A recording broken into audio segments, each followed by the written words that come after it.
Aman axşamı xeyir olsun. Benim YouTube'da en baxımlı videom Musa Musayevin Vətən oğlu mahnısıdır. İndi istəyirəm o mahnını ilk dəfə yazıldığı kimi, yəni Sverdlovsk vilayətinin Verxmaya Pışma kəndində o mahnı yazılıb Musa Musayev tərəfindən 80-ci illərin axırında. O Təbriz mahnısı kimi yazılmışdı. Sözləri Hökümə Bellurinin, musiqisi Musa Musayevin. Gəlin onu Təbriz kimi ifa edək, oxuyaq.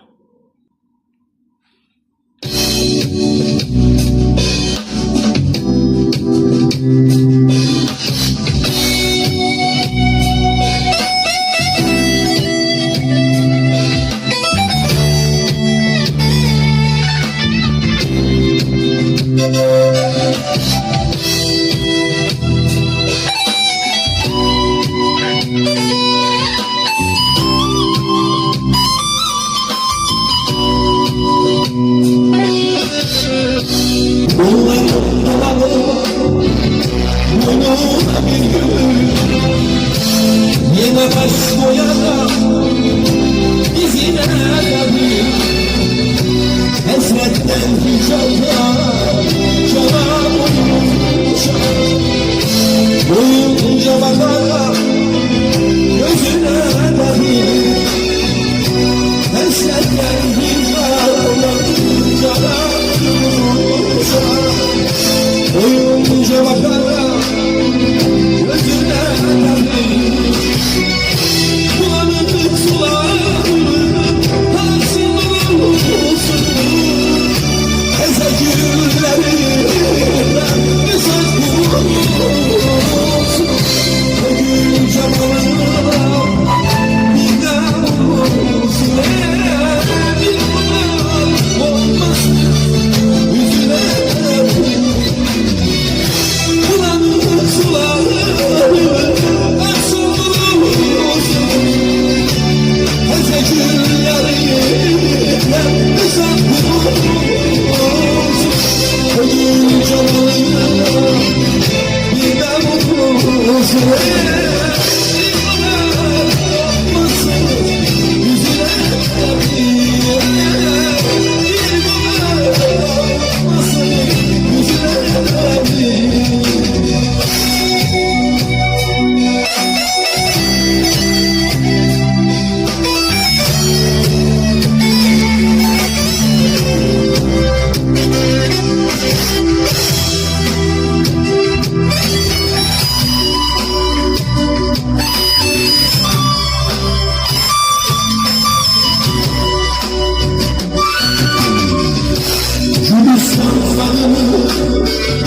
sevgiyle geldim, lale yamacında bir de incelim.